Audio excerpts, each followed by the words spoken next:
अनोखा रिश्ता। आज लगातार 5 दिन आईसीयू में भर्ती रहने के बाद भी दीनानाथ जी की हालत स्थिर बनी हुई थी।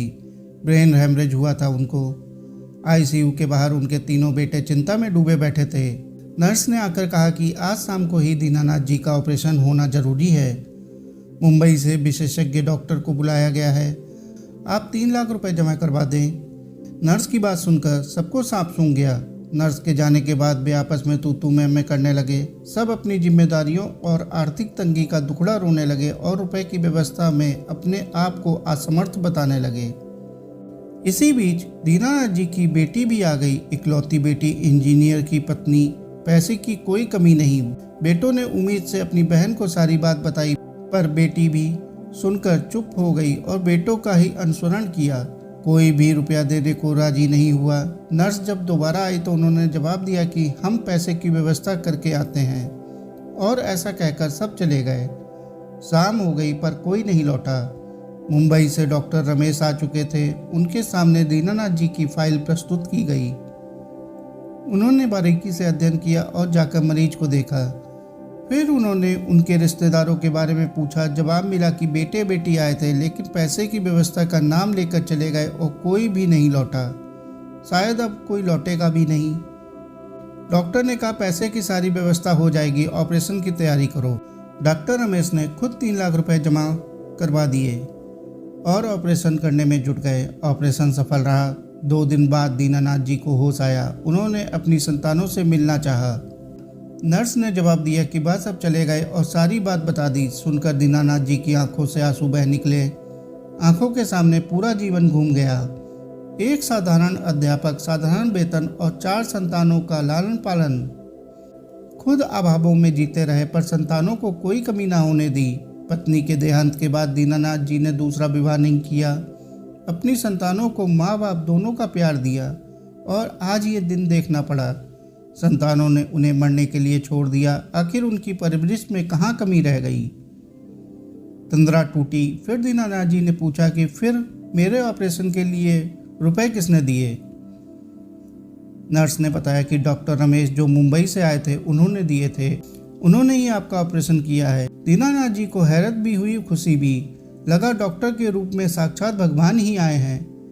आज के ज़माने में भला ऐसा कौन करता है। उन्होंने डॉक्टर से मिलने की इच्छा जताई।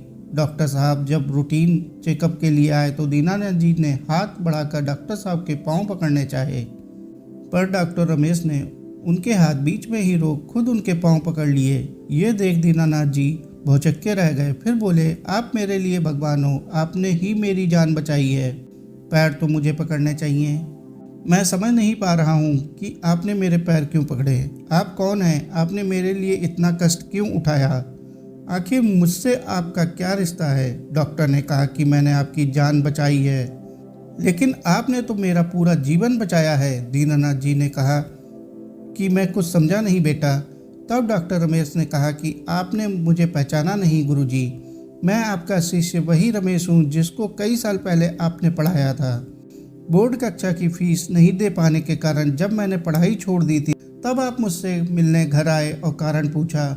मैंने अपनी आर्थिक तंगी बताई तो आपने मेरी फीस भरी थी। इतना ही नहीं, 2 महीने परीक्षा तैयारी के लिए आपने मुझे अपने पास रखा और पढ़ाया। आपको याद होगा कि उस साल मैंने ही टॉप किया था।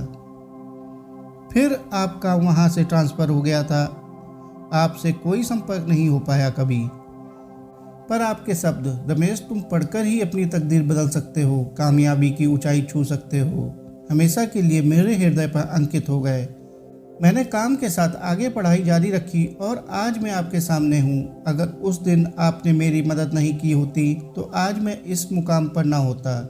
आज मैं जो कुछ भी हूँ आपकी बदौलत हूँ। आप मेरे भगवान हैं। दीनानाथ जी की आंखों में खुशी के आंसू थे। डॉक्टर रमेश की आंखों में भी आंसू थे।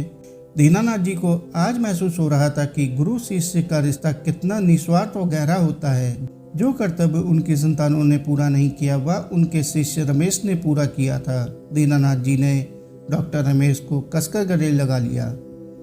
आज उन्हें डॉक्टर रमेश की वजह से नई जिंदगी मिली थी और उसके साथ साथ एक नया रिश्ता भी।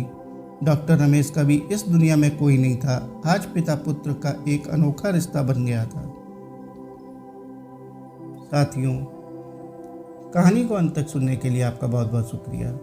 कहानी अच्छी लगी हो तो कहानी को लाइक और चैनल को सब्सक्राइब कर लें। धन्यवाद।